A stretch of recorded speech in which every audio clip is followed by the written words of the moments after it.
warahmatullahi wabarakatuh. Selamat siang semuanya. Perkenalkan, nama saya Nurmita Jijan, NIM saya 21101141642. Saya mahasiswi dari Universitas Pamulang, Fakultas Ilmu Komputer. Di sini saya membuat tugas video mata kuliah kewirausahaan dari dosen saya atas nama Bu Intan Kumalasari Eskom Mkom. Mempersingkat waktu, saya akan membahas tentang etika profesi dan 5 soal yang diberikan oleh Ibu Intan tersebut. Baik, di sini saya akan menjelaskan tentang etika profesi. Etika profesi adalah sangat penting diketahui oleh para pekerja. Setelah mengetahuinya, langkah selanjutnya adalah menjalankannya. Etika profesi tidak dibuat semata-mata hanya untuk formalitas saja. Namun, etika profesi dibuat ditaati supaya semua yang ada di perusahaan dapat berjalan dengan baik dan lancar. Manfaatnya apa etika profesi? Ketika sebuah dijalankannya dengan benar, maka banyak manfaatnya nih yang akan dirasakan oleh para pekerja dan pengusaha. Salah satunya contohnya adalah seperti karyawan yang akan mendapatkannya suasana kerja yang lebih terasa positif, nyaman. Selain itu, hal ini juga dapat membuat karyawan merasa bahagia dan puas ketika datang ke kantor. Tidak hanya itu, masih ada lagi manfaat di etika profesi lainnya. Di sini saya akan menjawab soal 5 dari 5 soal tersebut. Yang pertama, jelaskan menurut Anda faktor-faktor apa yang telah mendorong perkembangan kewirausahaan di dalam dekade ini. Terakhir, bagaimana sih perkembangan teknologi dan pemerintahannya berperan dalam mendorong tumbuhnya usaha kecil dan menengah UKM di Indonesia ini? Jawaban saya, faktor-faktor perkembangan kewirausahaan di Indonesia yaitu perkembangan teknologi. Dalam dekade terakhir, kemajuan teknologi terutama dalam bidang digital telah mempermudah akses informasi dan pemasarannya.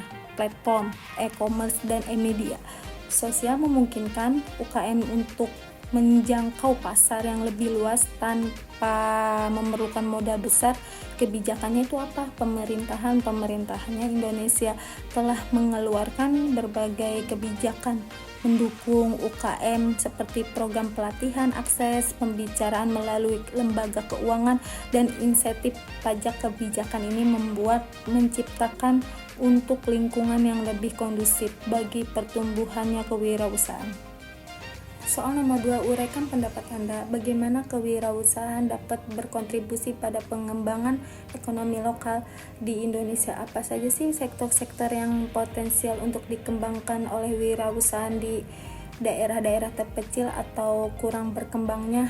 Yaitu jawaban saya, kontribusi di kewirausahaan pada ekonomi lokal, yaitu kewirausahaan dapat menciptakan lapangan kerja, meningkatkan pendapatan masyarakat, dan mendorong inovasi sektor-sektor potensial untuk dikembangkan daerah terpencil ini, meliputi pertanian, berkelanjutannya pariwisata lokal, kerajinan tangan, dan teknologi informasi lainnya.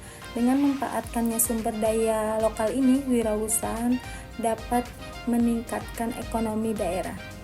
Soal nomor 3, uraikan yang Anda ketahui tentang tren terbaru dalam kewirausahaan global seperti kewirausahaan digital, startup, berbasis teknologi, dan ekonomi berbagi sharing ekonomi. Bagaimana sih tren ini mempengaruhi perkembangan kewirausahaan di Indonesia? Jawaban saya, di sini tren terbaru dalam kewirausahaan global, kewirausahaan digital.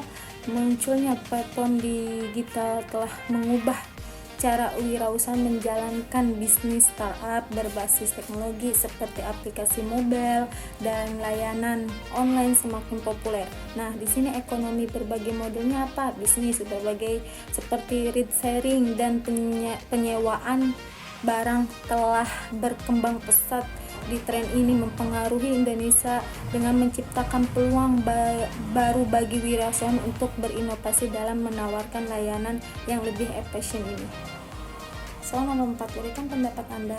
Bandingkan perkembangan kewirausahaan di Indonesia dengan negara berkembangnya lainnya seperti India atau Brazil. Apa sih tantangan utama yang dihadapi oleh para wirausahaan di negara-negara ini, dan bagaimana sih perbedaan kebijakannya budaya mempengaruhi perkembangan kewirausahaan ini? Nah, jawaban saya yaitu perbandingan dengan negara berkembangnya lainnya.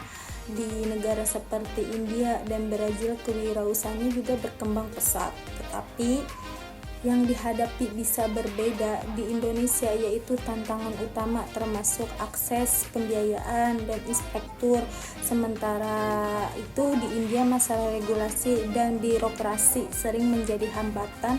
Perbedaannya kebijakan dan budaya. Nah, seperti toleransi terhadap risiko dan inovasi juga mempengaruhi perkembangan kewirausahaan ini masing-masing di negara ini. Terakhir, nomor 5, jelaskan sih opini Anda tentang berbagai kebijakan dan program pemerintahan di Indonesia ini yang mendukung perkembangan kewirausahaan seperti akses pembiayaan, pelatihan, dan insentif pajak. Apa sih dampak positifnya dari kebijakan ini terhadap kewirausahaan di Indonesia? Nah, di sini jawaban saya, kebijakan dan program pemerintahan di Indonesia seperti akses pembiayaan melalui kredit usaha rakyat KUR, program pelatihan kewirausahaan dan insentif pajak telah memberikan dampaknya positif.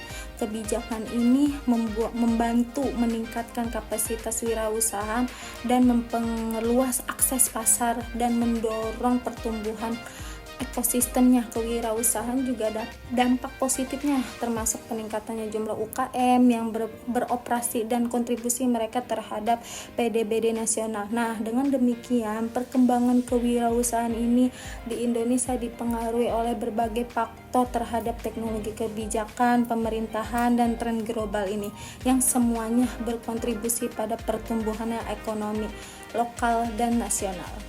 Nah, cukup sekian dari saya, kurang lebihnya mohon maaf. Wabillahi taufiq wal hidayah. Wassalamualaikum warahmatullahi wabarakatuh. Dadah, thank you for watching. Yeah, Bobby Valentino.